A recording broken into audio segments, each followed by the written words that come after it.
Good evening, everybody. So Rabbi Breitowitz, obviously he's not here, and I'm giving the shir instead, and there's no way I can even attempt to fill his shoes. But I have decided to use the clear card tonight for the discussion of Behukotai. And if you look up in the English version, which is on the back, the total back, there you go, in the upper left-hand corner, we're going to be discussing the idea that toiling in the Torah, amalis b'Torah, right? Toiling in the Torah is what God actually wants of us. It's not a command, but it's something that He wants of us, and as a result, there is a reward. Rain in its time, and you'll see the parallels to these three ideas. The other idea is to keep the negative mitzvahs, meaning to guard the don'ts, and that is parallel to what we'll see in the promises of putting or placing peace in the land of Israel. And the third promise is that God's presence will rest and He will not despise us, and that's related to the positive mitzvahs. How is all that brought forth? In the magnificent way that the clear card does. We'll start with the famous Rashi, of course. Everyone is familiar with it. If you look on the source sheet, it's actually everything's backwards in the English, so you just turn it over and work backwards. When we get to the Hebrew, you just turn it over. So the clear card says on the verse, you shall, right? If you follow my decrees and observe my commandments and perform them. Im behukotai telechu v'et mitzvotai tishmeru v'asitem otam. He says, as Rashi mentions right here, if you follow my statutes. So, first of all, you might think, if you follow my statutes is referring to the fulfillment of the commandments. But Rashi says it can't be, because what do you think these words mean? And my mitzvahs you shall guard and do them. So that must be talking about them, the mitzvot. So if you follow my decrees, what could that be talking about? And even in Hebrew, it doesn't say follow, it says walk in my decrees. If you walk in my decrees. So we're going to discuss this idea of what Rashi now says. I actually highlighted it. He says it twice. It means that you must toil in the study of Torah. Toiling is amalis b'Torah. Look at the Hebrew. Shetiyu ameli b'Torah. And the next part of the Rashi also says, when it talks about ve'et mitzvotai tishmeru, havi ameli b'Torah. Al menas lishmor, in order to guard and to fulfill. Okay, so we see that according to Rashi brings, it's not Rashi's pshat. Rashi takes all the midrashim, all the oral Torah, and he makes a decision what he thinks is the best pshat. Okay, what makes the most sense from all the different options of and levels of understanding the verse. He wants to bring what we call pshat, the most simplest, pashut understanding. Okay, so we saw Rashi. So to you, amali b'Torah. Afal pi sharashi hichriach ze min yitur hapsukim. Even though Rashi proves it from other verses, we're here in the Hebrew. Shaharei kiyum ha-mitzvahs kavar amru. Amor, right? The fact of keeping the mitzvahs is already mentioned. It's already said, as I mentioned here, where it says ve'et mitzvotai tishmeru v'asitem otam. Nevertheless, this language requires explanation. Here, if you want to pass this to. And this is where the magnificent insight of the clear card comes in. Shidato la'asot shalosh chalukot. See the Hebrew? Looks like this. Turn it over. That's it. Bottom. There you go. It's the third line down towards the end of the line. Shadata lasot shalosh chalukot b'pasuk zeh. He wants to break the pasuk into three distinct portions. And if you look on, I know I'm going all over the place, but if you do look, I put three boxes in the first verse where it says, Im Behukotai Teilechu. That's, I had put a number 1 above it. Vet Mitzvotai Tishmeru. I put a number 2 above that. V'asiti Motam. There's a number 3 there. Now, what he's about to say is those 3 portions of verse 1 is apportioned or connected parallel 3 blessings. And I have them in a circle where it says, V'natati Gishmechem. God says, I will give rain be'itam, in its time. And then go down a few verses to the next, where it says, V'natati Shalom Ba'aretz. I'm going to place peace in the land. And then the third, number 3, you can see it, where it says, V'natati Mishkanei B'tochachem. I'm going to place my presence amongst you. Okay? So he'll elaborate how these 3 portions of the first verse are broken up into. Now, one other thing I wanted to give a little bit of preface to is that the world to come is not really mentioned. It's only hinted at many times in our Tanakh. The Kliyakar later on actually goes through 7 different reasons of why the world to come is not mentioned. First of all, we're not supposed to be like slaves to serve Hashem in order to receive a reward. But this world is like, we call a prusdor, an entranceway to a great castle. The entranceway is this world. And what we do matters. All deeds matter. So the hallway is not really worth anything without the castle, without all the rooms that it leads into. So, of course, we should not be like servants begging or working in order to receive the reward. The greatest reward is Devekas Hashem, is the clinging and the having the God in our lives, having the presence and having that relationship with God in our lives. That's the most important thing. And that continues on after we die. So he goes into 7 different reasons. We're not going to discuss that tonight, but what we will discuss is very much earthly blessings. And these earthly blessings are almost like a reminder that there is a spirit, there is reward and punishment. There are consequences to our actions, okay? And let's say, I'm not going to say, like give a little flavor, like a little bit of a treat. So you know that there's something great coming. But there are those that describe whatever is coming is indescribable. It really is hard to describe. So what is it that the prophets do hint at? So there's a whole argument in the Gemara Brachos that discuss, it's for the Talmidei Chachamim, it's for the people that support Torah, it's for Bali Tshuva, but that's not for tonight's shir. Okay, we're going to discuss the nitty-gritty of the blessings that we're going to receive on this planetary existence that we have. So I'm just going to read that last line again. That first pasuk is broken up into 3 portions. Shadato laso shlosh kalukos b'pasuk zeh, asher kenegdam amar shalosh pamim, and they are parallel to the 3 times that V'natati is mentioned in our Parsha. Clear as mud? Okay. Turn the page.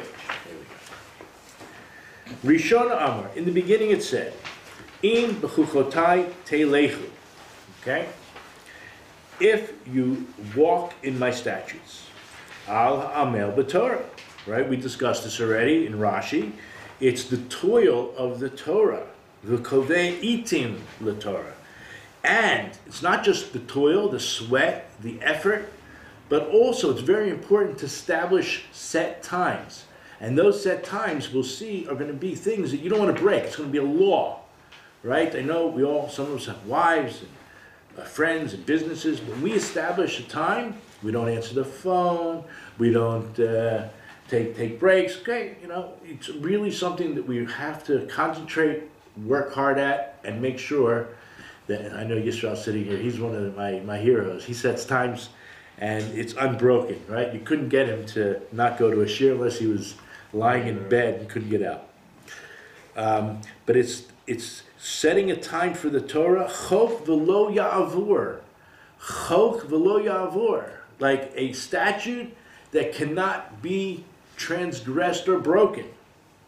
And regarding this, that's the language of Behukotai. Ki ein kavanato al mitzvos hachuchiot, right? We have different types. We have mishpatim, right? Those are laws that make sense, that if we put a bunch of you guys in a room, create a society, you'd all come up with these things because they're good for society, they make sense, they're logical. Then there's chukim. Chukim are things that may not. May have a reason, but they may have many reasons, and the reasons are not always logical. You may never have come up with them. So don't think that when it says im behukotai telechu that it's talking about those types.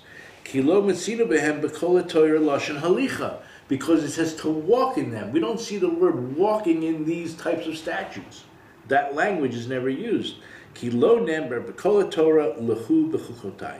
We don't see that type of language. Walk in my statutes. So what do we understand from this? Shema mina shahalicha zu midaberet b'dvar she'en HaKadosh Baruch Hu mitzava elav. That there's no actual commandment here either. You cannot command. Okay, let me just read that again. This infers that this journey, this path, this effort is speaking about something that God's not even commanding you. Zulat sha'adam me'atzma osokein. But this is something that a person on his own does. Not because he's forced to, not because he's commanded to.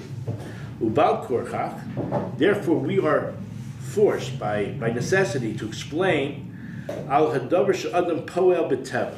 This is something that a person has to or will come by through nature. Okay, it'll come to him naturally.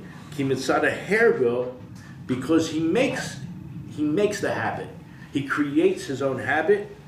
Nase hadavar l'teva sheni, and it becomes second nature. It becomes his second nature, which we're going to see by Dovid HaMelech. You can imagine Dovid HaMelech wakes up and he wants to go somewhere, maybe to the shuk, maybe to the stadium, I don't know. Dovid HaMelech is probably not going to do that. But if he had in mind to do that, guess where his feet took him? His feet took him to the Beis Medrash, to the study halls. You can't justify, you can't create the second nature unless you actually establish, you set your times as a chuk, and set up times to learn Torah. And you make yourself habituated to go to the Beit Midrash, to the study hall, at a known or set time, till your feet become so adjusted to it. And this is what the Medrash means in Behukotai, which says this verse, if in my statutes you walk, it says by Dovid HaMelech in Tehillim, that's Psalms 119:59. Just you should know that it's on the English source sheet, number 2. He says, I considered my ways, and I returned my feet to your testimonies. Chishavti darachai, meaning I had my own consideration for where I wanted to go that day. Ashiva raglai el edosecha. But guess what? My feet returned me to your statutes. So that's Dovid HaMelech talking, and the explanation is Amar Dovid HaMelech Lifnei Kadosh Baruch Hu, as if we're saying David spoke to God, saying, Ribono shel Olam, Master of the universe. B'chol yom v'yom hayiti mechashev. Each and every day, I had my own considerations. I thought of things. Lo makom ploni ani halech. I'm going to a certain place. Doesn't say, but whatever David had in mind, he didn't end up there. Instead of going to the place he had in mind, he ended up in the study hall. It's not possible unless you make that such a habit.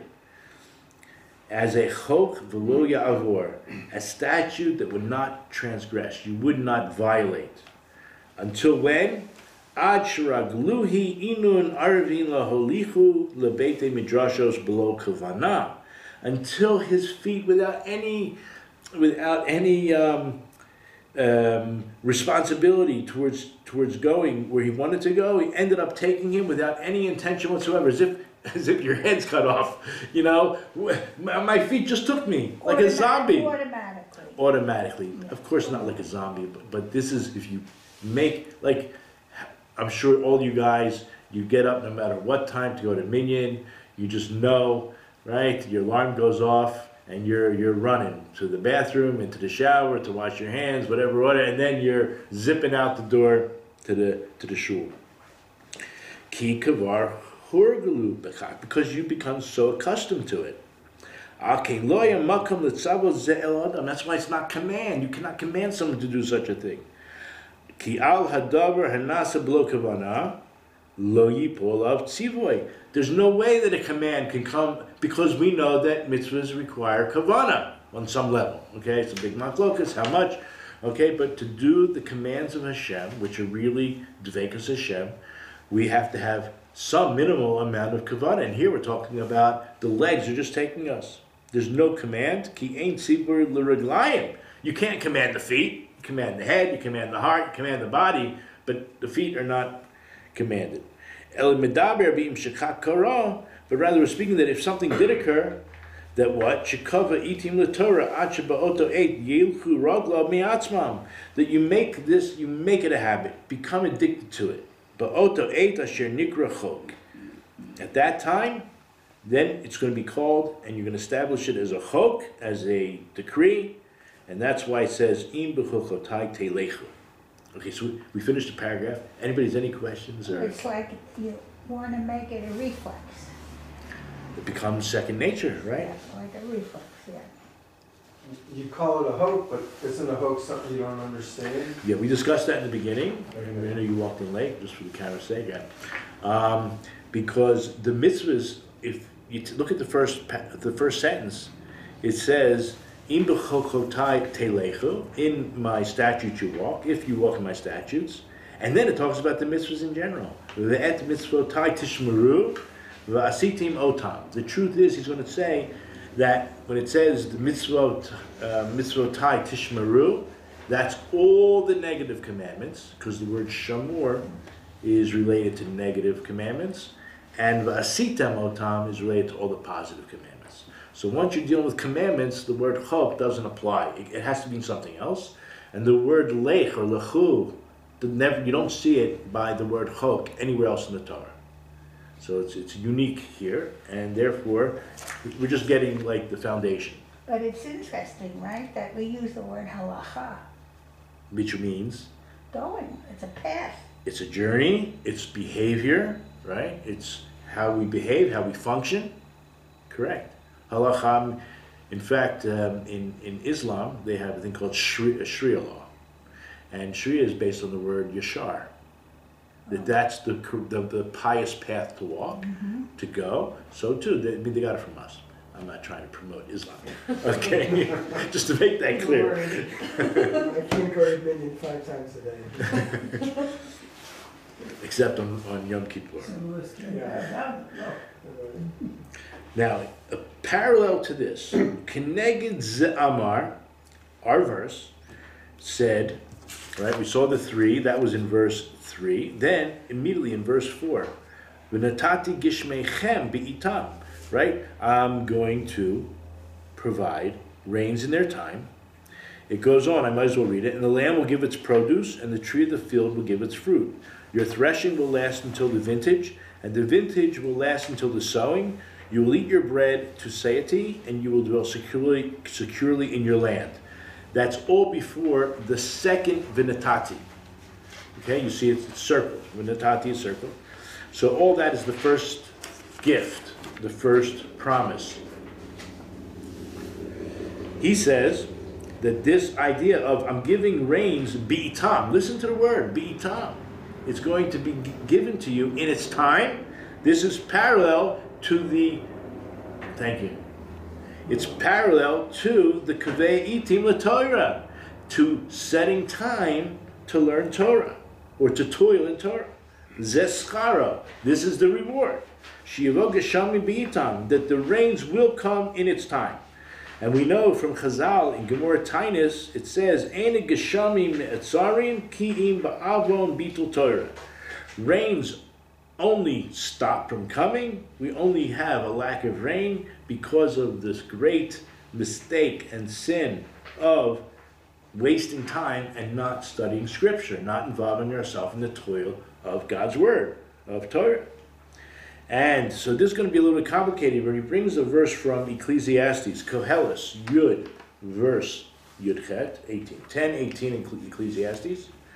Through laziness the rafter sinks, and with idleness the hands of the house leaks. He only brings in the first part of the verse. Ba'atzaltayin yamach hamikara, meaning through laziness, atzlus, sinks the boards, the ceiling. Meaning, if you don't clean out the gutters before the rainy season, if you don't, it's laziness, pure laziness, right? How often it happens to us, but we do it. We can't be procrastination. We can't be procrastinators. So through laziness, the roof will get destroyed if you don't clean out the gutters before the rainy season. And it's specifically, it is talking about water, by the way. We'll talk about it shortly. Here, look at Rashi. When a person is lazy, does not repair a small breach in the ceiling of the house. So the structure that covers, what is the rafter? The structure that covers the house and protects it will sink. And then look at the word, because it does say leaks. It says the house will leak. The dripping rain drips. This is all Rashi. When the Israelites are lazy with the Torah, they melt, meaning they're defeated. And the house of the pride of their strength, which is the temple, becomes destroyed and impoverished. So we see the negative as well when we don't involve ourselves in Torah. But it's related to rain in a big way in this verse. Ulai shemitam zeh nemor b'matan Torah. And he brings in from Shoftim, Judges, chapter 5, verse 4 and 5, which is actually the next number 4 in the English. You know, this is relating to the actual revelation, which we're approaching, Shavuos, very soon. Lord, when you went forth out of Seir, and when you marched out of the fields of Edom, the earth trembled, and the heavens also dripped. Also the clouds dripped water. Mountains melted in the presence of the Lord. This was Sinai, because of the presence of the Lord, the God of Israel. The analogy here is that the water, like in Hazinu, it's the dripping of the water. It's something that's coming from heaven and coming down to earth, right? The Torah says it's not in heaven. It was given to man. So look at Rashi. This refers to the giving of the Torah. This is Rashi on Judges. He appeared to them from Seir. The relation here is that said Dvorah, because Dvorah is speaking here. The Torah is detrimental to forsake and rewarding to cling to it, for midst awe and might it was given. Therefore Israel was delivered into the hands of their adversaries because they forsook it. When they decided to engage in it, they were saved. The mountains melted like flowing water. They melted away. This was Sinai. It was already stated. You can look in Exodus 19, verse 16, 19, as well as 20, verse 15 in Exodus. It was completely in smoke amidst thunder, torches, and fire. Because of the presence of the Lord, this was the abbreviated verse. This was at Sinai, which occurred because God descended upon it. So this is all related to the idea of the idea of dripping rain is related to the Torah, right? We say, right, it's not just an Eitz Chaim, but it's also living waters. It's you say that if you can't get to the mikveh, learn some Torah and it'll purify you. The Torah itself purifies you, right? Like a mikveh does. So here he says, what does it come to teach us? This verse in Shoftim. B'schut limud Torah shemin hashamayim, in the merit of learning Torah, which comes from heaven, yared hageshem min hashamayim. That's related to the rains come because and when we learn Torah. Ki ein Torah ein kemach. And again, now he's going to relate to the rest of the verses about all the produce. If there's no rain, there's no produce, right? So you think, okay, you're going to have a bounty crop without rain? It's unlikely, unless you live in Egypt next to the Nile, right? So we need the rain. And we have this famous Pirkei Avot, and that's number 5, which says, Im ein Torah ein kemach. So we say, if there's no Torah, you don't have the produce. The produce, it really means kemach. It means, and why did it say kemach and not bread? Because you only need a little bit. Don't think you need a whole lot. all your cupboards have to be full all the time. It's not true. Okay, it's nice, but it's not true. As long as you have a little bit of kemach, you can make a pancake, and you can be satisfied with little. And that's why it says kemach, and it doesn't say bread. You don't need a whole loaf even. You just need a little bit of slice. And so now we understand, and in the merit of keeping this chok, hainu, what is the chok, the chukim? Kvius itim l'Torah, yardu geshamim b'itam. Through setting that time to learn scripture, to learn the Torah, the rain will descend, will come down in its time. Okay, any questions at this point or comments? Okay, let's go on. Well, this is all in the Shema, right? It's also there, but we're not really on that Torah and the there. Malkos. It's true. Yeah. Uma shamar. Remember, the second part of verse 1 said, Ve'et mitzvotai tishmeru. He says, Hainu hatachli tayotzi min alimud. Okay, so what is the goal of learning Torah? The ultimate goal is Dveikus Hashem, is really clinging and having that ultimate relation with God. But how do we get there? I have to remind you all the time, remind myself, that the root of the word mitzvah is tzav, which means l'chaber, to unite, to connect. So, what are we learning for? It's like a step. We're learning so we could do, right? Okay, et mitzvosai tishmu. The mitzvahs you shall guard. So the goal, hainu tachlis hayotzim min alimud. So we could actually draw forth from the limud how to act, like you said earlier, from halacha, how to journey, how to behave. Kihu heimevi lidei shmirsa mitzvah, lo taseh va'aseh. So what does limud do? It gives us the ability to actually properly observe all the mitzvahs, the positives and the negatives. And I just want to also clarify, I hate that translation. I don't use the word hate often, but how do we, there's no negative mitzvah. It's the don'ts. But we always translate it as positives and negatives. All mitzvahs are positive, meaning they all bring you to that relationship. But we say lo ta'aseh means the don'ts, and aseh are the do's. Now we're going to talk about the don'ts. Al mitzvahs lo ta'aseh amar. So regarding the, you'll forgive me, the negative mitzvahs, et mitzvosai tishmeru. It says, my mitzvahs you shall guard. Ki kol makom shenemar. Anytime you see in Tanakh, in the Torah, where it says hishamer, or the word pen, or the word al, again, what does that mean? To guard or observe, lest or don't. Eino ella lo ta'aseh. It's always referring to those don'ts, those negative mitzvahs, which we have 365 of, but there's 248 positive. V'asitem osams, and you shall do them. Remember the last third of the first verse was, and you shall do them. Those are what we call the positive mitzvahs, the active mitzvahs, the do's. From the fact that it does not say, it's interesting, he loves to bring this in. He's a master at the Hebrew language, and you could have shortened it, right? God could have shortened it and just said, Tishmeru v'asitem. All those 5 words in 2 words. It still means the same thing. And you shall do them, and you should guard them, you should do them. But it doesn't. So God wanted us to know every letter, every word has deep and infinite meaning.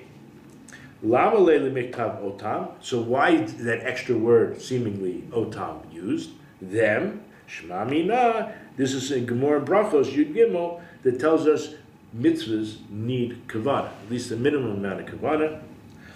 Okay, I'll just read the last word. Kizeh mechuvan memilas otam. Fine. Any questions at this point? Okay, good. Go on. V'achar chach parat schar shel kol echad me'elu hashlosha. So again, if you came in late, on this sheet, you can see I put in a bunch of numbers. There's, over here you have, it's all summed up. You have the 3 ideas in the first verse, connected or parallel to the 3, it says v'natati 3 times, and we went through so far the first one, which related to the rain and the fruits that will come. Just to go through it, the second one will be I provide peace in your land. And the third one is going to relate to God's presence being conveniently located, let's say, and accessible. So we're at that last paragraph on this page. So he mentions, Achak parat schar, right? We're going to now detail the reward for each one of the three parts of that verse. So keneged Talmud Torah, parallel to the amalis v'Torah, towards the effort you make towards learning Scripture and Torah, it's already hinted at haramuz in the first part, im Behukotai telechu, and the verse that we're relating it to, v'netati gishmechem bi'itam. God says, I'm going to give, what's that word? Your rain. Interesting. He could have just said, I'm going to give rain in its time. Why does it say your rain? Lo amar stam geshamim. It doesn't just say rain. Lefisha akshav lo ratza liya'ed skar Talmud Torah. He didn't really want to designate and show you specifically the reward for learning Torah. Ki ilu hadavar kavar yidua shegeshamim yardim b'skus Torah kvar hem gishmechem. As if this matter is already well known, that the rains come on account, on the merit of the Torah, of learning the Torah, and therefore they're actually already your rains. You know this now. Now you know the secret. They're your rains. Zulat sha'akshav nosaf davar. Aside from this, now, he added something else. She'otam geshamim, that those rains, kavar gishmechem liyodim lechem. Okay.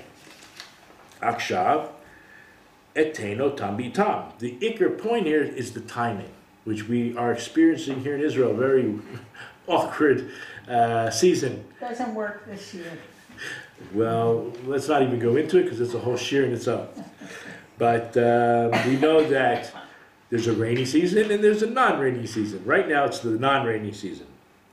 But we would hopefully get the right amount of rain in the right amount of quantity in the right places. It's, you know, the Kinneret, today we have desalinization.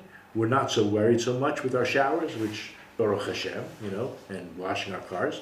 But the Kinneret is still, at this point, going down, down, down. And they claim, I don't know how true it is, but we'll take their word for it, that there is a salty content at the bottom, even though it's a freshwater lake. And when you have a lot of weight of the fresh water on top, it keeps the salt down. But when the upper layers are weakened or lighter, meaning due to evaporation or usage, however, or lack of rain, that the salt will rise, and then it could, God forbid, become, what's the word, undrinkable, or I know there's a better word. Not potable. But not contaminated, not potable, and it would take a long time to reverse. I'm not so sure that's true, but let's take their word for it and just keep praying that it should be the right amount of rain in the right place. The Israelis invented a way to desalinate anyhow. Yeah, Baruch Hashem. Yeah. No, it won't work for the Kinneret, because the waste products are too much. So in the schut of im behukotai telechu, b'derech shetnit ba'er. Okay, so we discussed all that. Now, the rest of that first natati, the first promise was v'nosna ha'aretz yevula, right? God says that the earth will provide the produce. Ki im yesh Torah, yesh kemach. Remember the Pirkei Avot, the ethics of our father we spoke about. That is Rabbi Eliezer, the son of Azariah, used to say, it's Pirkei Avot chapter 3:17. I might as well just read it. Rabbi Eliezer, son of Azariah, used to say, if there's no Torah, there's no common decency. If there's no common decency, there's no Torah. If there's no wisdom, there's no fear of God. If there's no fear of God, there's no wisdom. If there's no applied knowledge, there's no analytical knowledge. If there's no analytical knowledge, there's no applied knowledge. And this is our drum roll, please. If there is no flower, there is no Torah. If there is no Torah, there is no flower. Okay, so that's the famous, yeah, you wanted to say something? No, that's what they used when the Hebrew teachers didn't get paid enough. Im ein kemach ein Torah, im ein Torah ein kemach. That's right. That's right. Okay, so we pray for rain. Okay, now he tells us, ein perush yuvula. Now I just want to show you, I did print out, you'll have 2 pages like this. I really printed out only the second page, so on the back of the same page. You'll notice in that verse 20, it says, Lo titein artzachem et yuvula. Our verse does not have the word et. So our verse says, right? It's like the complete opposite, like the mirror effect, right? Our verse says that v'nosna haaretz yavula, the earth will give forth the produce. This says lo titein artzachem et yavula, and your land will not give forth its produce, but it's an et. Notice the et, I circled it, not hard to find on the page, it's the only circle on the page, the second sheet. It's on the opposite side of this one. Okay. Clear as mud, everyone got it? I know it's very confusing, a lot of pages here. Okay. So, ma shatem movila. What's the word movil? It's interesting because there's so many English words that are really parallel to the Hebrew. The Hebrew is the original language. When God created the world, He created it using Hebrew. And people for at least 10 generations, right, up until the Tower of Babylon, they all spoke Hebrew, and then they had 70 languages. So many languages across the globe use Hebrew roots for the roots of their words. So you're thinking of the word hall? Mobile. Oh, mobile. That's what I'm thinking. Oh, But what were you thinking? Hall as like H-A-U-L, U-Haul, moving. That could be. Okay, that's good. Yevula, ma tem movila kedosh perish Rashi. Rashi says on that verse, on verse 20, which you'll notice on page 3 of the source sheets, lo titain artzachem es yevula. So es always has to come and, what's the word? Riboy. It's a inclusion. It adds something. So what did Rashi say over here? Think about it a second. You put out, let's say, a certain amount of seed. I'm going to use numbers, okay? The numbers I'm not sure mean anything, but a certain amount of kavim. Let's say buckets, right? Or that create a certain amount of acreage of grains. So you know I have X amount of acres, so I need X amount of seed, and that would cover everything. So it should be what I sow is what I reap. I mean, I'm sure people heard that. You sow what you reap, right? So there's an equation. Every farmer knows there's an equation. So what happens when you sow but you don't reap? So that's a problem, right? And this is part of the equation of mobile or yevula. So in that verse, your earth will not give forth its produce. Im kain, my produce. And what's the word es coming to add? El lekamen darsh Rashi min yitor lashon shel et ki kol et lerabus bo. As I mentioned, the word et is not really translatable, but it always comes to add something. Umarbish afilu mashatem moivila lo titain.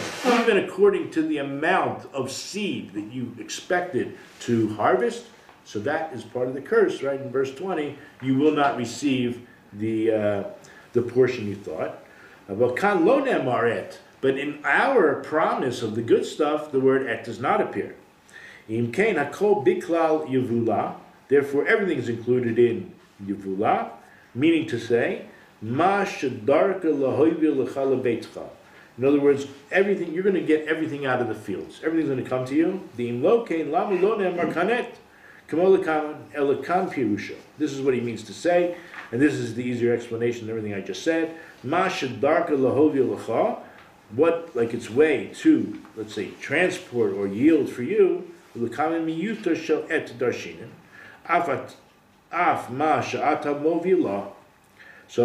I just explained it. So if anybody has a better explanation, we'll go on. The hisig lechem dayish. Guess what's going to happen? It's going to be such plenty that while the threshing, while you're still processing the grains, so there's going to be another harvest. The grain harvest is going to come. I'm sorry, the grape harvest is going to come. And the butzer yasig es zera. So how does he translate this? He says, your threshing will last until the vintage. The threshing is the grains, and the vintage is already, like 6 months later, you're talking about the grape harvest. And the vintage will last until sowing. So you're still harvesting, and you're already getting ready for the next season to sow. It's going to be so plentiful. But look at the word lachem, right? It said your grain, but it says your grain. Your grains are going to overtake. When it comes to the harvesting of the grapes, it doesn't mention lachem, your grapes. So, So why is that? Lo ne'emar bo lachem ki halechem. The only time lechem, your grains, but not by the grapes. Why? Because lechem is a necessity. You cannot live without bread, but you can live without grapes. Meaning, min hamuchrachos yelechem. All your necessities you'll have, but when it comes to yayin, min hamutarot, from those things we call luxuries, eno lechem lahanaschem, you won't necessarily have it for, let's say, as a luxury, ki'im l'shem mitzvah, but only use it for the sake of God. All your luxuries, right? You have a Rolls Royce, whatever, I don't know what kind of car you have, use it for mitzvahs. Take people for rides. Help offer people to get to pick them up at the supermarket so you can help them with their groceries. All the luxuries in life we should use for mitzvahs. When it comes to the necessities, of course, our minds are a little bit on what we need. So, of course, the ultimate, we use everything that God gives you for mitzvahs, but you'll have plenty. So starting out with the necessities, that will be yours, and all the luxuries used for the sake of God. V'achaltem lachmechem lisvoa. So there's a lamed by lisvoa, and you will eat your bread towards satiety. Lasova, towards satiety. No, that's awkward, right? What's the lama doing there? So it teaches you, shalo yocha ad yishba legamre. As the rofim, as the doctors say, don't eat until you are totally satisfied. Stop eating just moments before. Leave a few peas or a little carrot, right, honey? A little carrot on the plate, right? El Yifchot michde svi'ato ktsat. Just short of total satisfaction, stop short. Kederk shamar harofim, like the way the doctors say, ba'ofen shia karov lavo lidei svia. Right? That's what they say. Don't overeat. What were the years of the Kliakar? He took over the job of the Maharal. So the Maharal died, I think, in 1506, and the Maharal, the Kliakar's yard site is in 2019, because he died in 1519.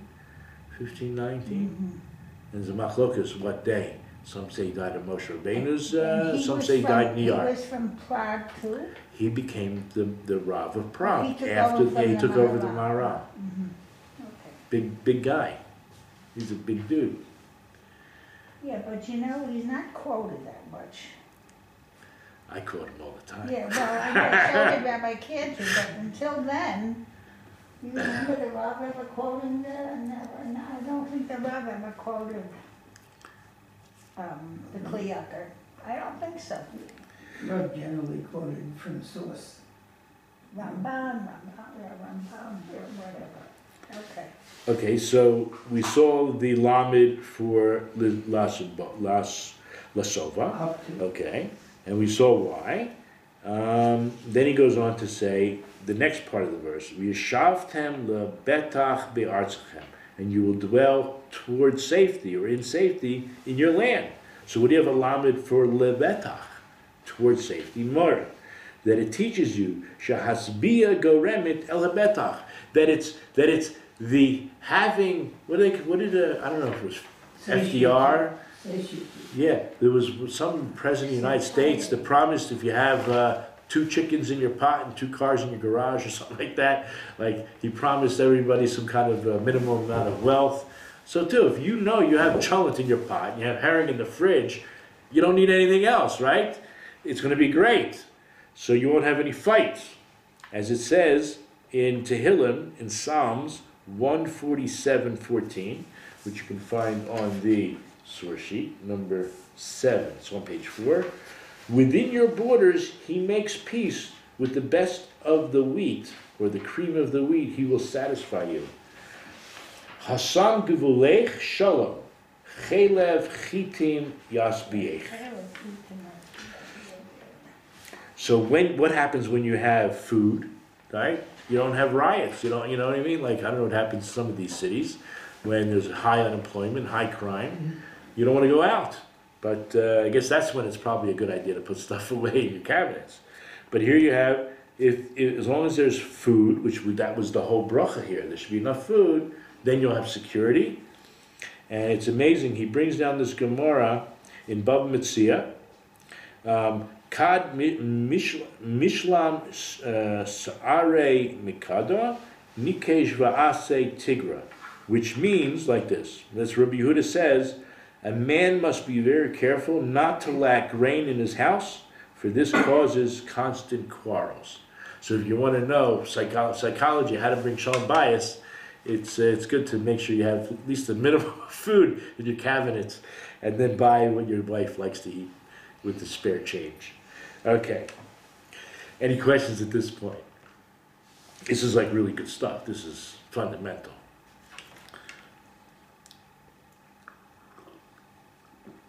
And then afterwards, Yiyed Schar Shel. Remember, we talked about the middle part of the verse. Et mitzvosai tishmeru. So we got basically the first part done. Okay, meaning Behukotai telechu, and the part about the geshamim and all the results, all what is consequences of having rain in its time. So what about the second part? My mitzvahs you shall guard. We said that relates to the negative mitzvahs, again, the don'ts. Hainu mitzvahs lo ta'aseh. And what is the promise? V'natati shalom ba'aretz. I'm going to place peace. Oh boy, we really need peace. I mean, this is of all the prayers we should be putting out now. Al derech amru chazal, it says, now this is in Breshit Rabbah, Devarim Rabbah. God says, Shomer Neiri Shabiyadecha. God is telling us, guard my candle that I put into your hands. And what do you think that is? Neshama, it's the soul. It's the lamp of God. Va'ani eshmor nircha shebiyadi. So, and right, he's telling us, you guard my candle that's in your hands, and I'm going to guard your candle that's in my hand. Stam shmirihi lebilti asos davar ra hamazik. When someone guards something, what are you really just trying to do? Prevent damage control, right? Whatever it is, you can put it in a safe deposit box and forget about it, or you have to keep watch on it, but you want to make sure that the mazikim, the damagers, don't get a hold of it. Im tiyeh nishmar shelo lasos davar mazik l'cha. Right? Provided that nothing is going to come and damage it. Gamani yeshmur nercha mikol davar mazik. So this is like Hashem talking again, right? You have to, like, I'm asking you to guard. I gave you, right, your body. Truth is, it says that if we eat non-kosher food, it affects our soul. It's not just the body. Gamani yeshmur nercha mikol davar mazik. So too, God will guard us.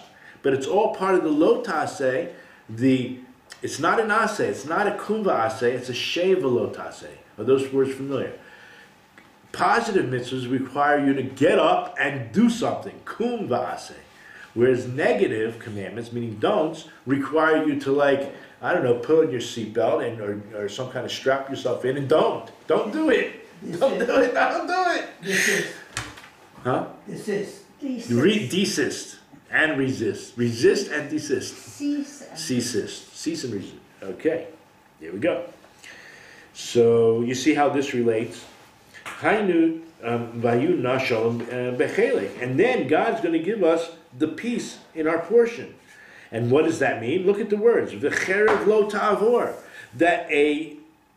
Look at number 6, right? I will provide peace in the land. You will lie down with none to frighten you. I will cause wild beasts to withdraw from the land, and a sword will not cross your land. A sword will not cross the land. You will pursue your enemies, and they will fall before you by the sword. 5 of you will pursue 100, and 100 of you will pursue 10,000. And your enemies will fall before you by the sword. I will turn my attention to you. I will make you fruitful and increase you, and I'll establish my covenant with you. But the first part, the cherev, the sword will not cross the land. That's kol shmirat mitzvahs lo taseh. That's as a result of us guarding the don'ts. Hu b'shei v'lo taseh. That's considered sit and don't do nothing.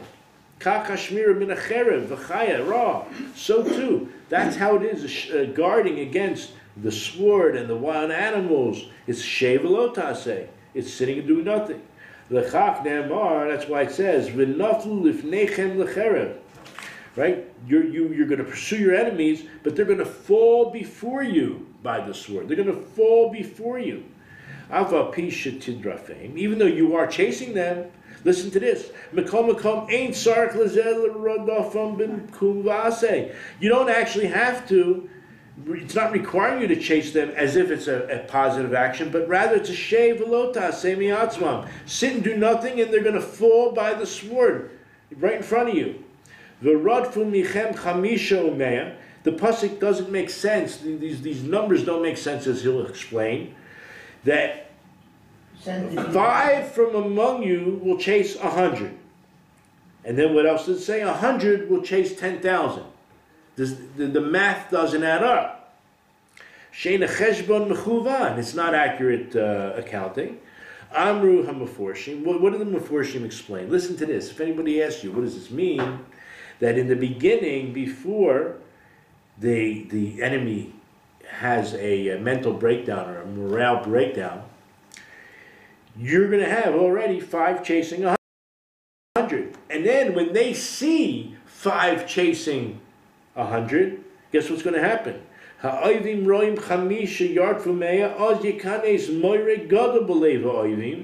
going to become overcome with such trembling and fear.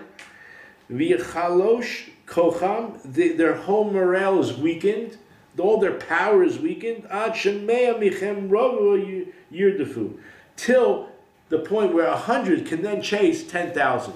So it's like you talk about psychology. I mean, explains it on a psychological level. And even it's just like compounding fear.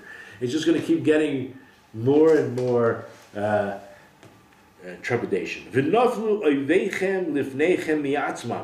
the point where the enemies actually fall on their own. You don't even have to pursue them. And we have so many stories from modern times. Not to forget about the Bible, but plenty in Tanakh.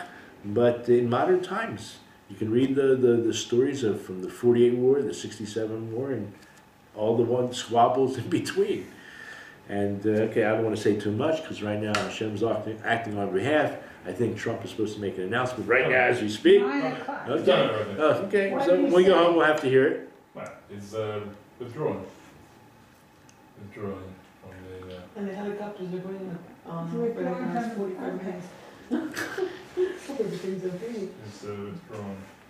Afilu below radifa klal, even without having to chase them at all. Unbelievable. And then, from the last part, okay, so you got it so far, studying Torah, setting time for Torah, the rain's going to come, right? Just keeping and guarding the lo taseh, the mitzvahs of don'ts, we will have a protection against our enemies. And now the positive, we have to explain the positive mitzvahs. God says, right, the last natati, which I think is verse 11. So look, it says, I will place my sanctuary among you, meaning his presence. My spirit will not reject you. I will walk among you. I will be God unto you, and you will be a people to me. I am Hashem your God, who took you out of Egypt. From being their slaves, I broke the staves of your yoke, and I led you erect. So this is all, that last piece now we're going to discuss. So I'm going to put my mishkani, my tabernacle, my presence among you. So hitchil ya'ed schar kiyum mitzvah. This begins by discussing or designating the reward for fulfilling the positive mitzvahs. Hana'asim biyadayim mamish. You actually do something. You using your hands, actual deeds. Al kain attain mishkani. There I'm going to give you my presence. What's that referring to? The Beis HaMikdash, the temple. Like Rashi explains, and if you look in Exodus verse 15, 17, which you'll find on page 4, number 8, you will bring them and plant them. This is in this song of the sea, crossing the sea. You will bring them and plant them on the mount of your heritage, directed towards your habitation, which you made, O Lord, the sanctuary, O Lord, which your hands founded. It's really the last part that he's bringing down here. Mikdash Adonai Konanu Yadecha. Okay, it's meaning, we're talking about, O Lord, which your hands made. They founded this place. It's as if, right, obviously God has no physicality, but as if God's own hands made it, therefore he's talking about us, the positive mitzvahs that we have to actively do with our own hands. Rashi Parsha Lo tigal nafshi eschem. The verse doesn't end with it, but it's towards the end here, where God says he's not going to be, my spirit will not reject you. So it sounds a little bit more harsh in the Hebrew. Lo tigal nafshi eschem. Like, disgusted. I won't spit you out. You know, before Pesach, we do Hagalat Kelim. Hagalat Kelim is putting the pots in the hot water. So however the chametz or the treif gets in, that's how it comes out. If it came through water, it has to go out by water. If it came in by fire, it has to go out by fire. It's called Hagalat Kelim because it's the language of spitting out. Exactly. I got excited, lost my place. Okay, so my soul will not purge itself of you. That's literally what God is saying. So it's a language of pleita, of spitting it out, like Rashi explains. Now one should not think, okay, this is the home run. We're going down for the home run here. One should not think, it's a mistake. Kisha eshra shchinosi bebeis hamikdash tiyu nidachim v'niflotim misham. That when God's presence dwelt in the Beis HaMikdash, that, of course, when we sin, that we're just going to be thrown out. Ki katzar hamotza mehas hereya. This is in Isaiah. It's actually 28:20. They made a mistake in the text. So over here, you want to hear what it sounds. It sounds really harsh. Because it says, for the bed is too short for one to stretch, and the ruler, it shall be narrow when he enters. Stone, Anshe stone. Okay, but it sounds like really God's saying there's not enough room for the both of us. It's me or you. You know, you make yourself so egotistical, whatever, and doing all the wrong things. I don't want you around. That's all true. Okay? But he's not going to reject us. Okay? So even though we have a verse that says, don't think like this, that God will reject you. But rather, Mikom Makom, Atzamtzem Shchinosi Beinechem Ba'oifin Shadur Yachad B'Medur Echad. But rather, God will constrict himself so much that he'll make room even when we're not on par. Af im hashamayim ushmei hashamayim lo yichal kaluhu. Look in, this is in Chronicles 2, chapter 2, verse 5. And who can gather up strength to build him a house? For the heavens and the heavens of the heavens cannot contain him. And who am I that I should build him a house only to burn incense before him? So it's not about the house per se, but it's about the relationship. The relationship is always there. Even when the Beis HaMikdash is removed from us, we don't have a temple, we have that ongoing relationship. God will not spit us out to the point where we don't have that relationship. In fact, even the word Mishkan, you know what that word really means? It's a Mishkon. It's a guarantee. Like you sign a loan, you're responsible to pay it back, right? You know what? The best loan in Israel you can get is a Mishkanta. That is a mortgage.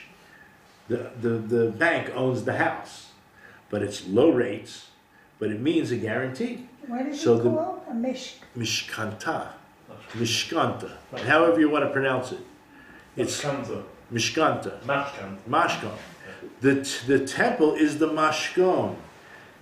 It's a security.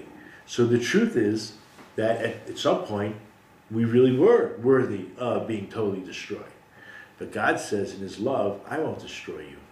I'll destroy the mishkan, the guarantee, instead. It's just sticks and stones. but it does have a heavy presence, and we want his return. We want to return the Shekhinah in its fullness.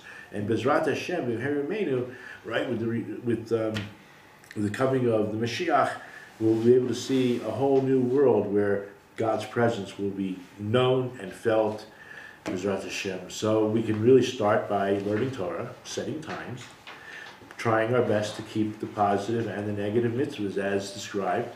But how are you going to do that? You have to learn, right? If you don't learn, how are you going to do it?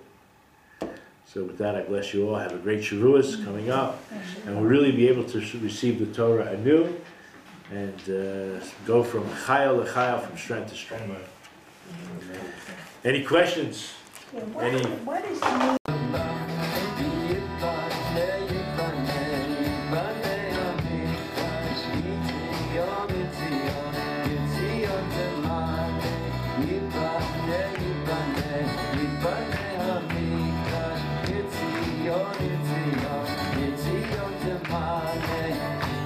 Shama shir shir chadam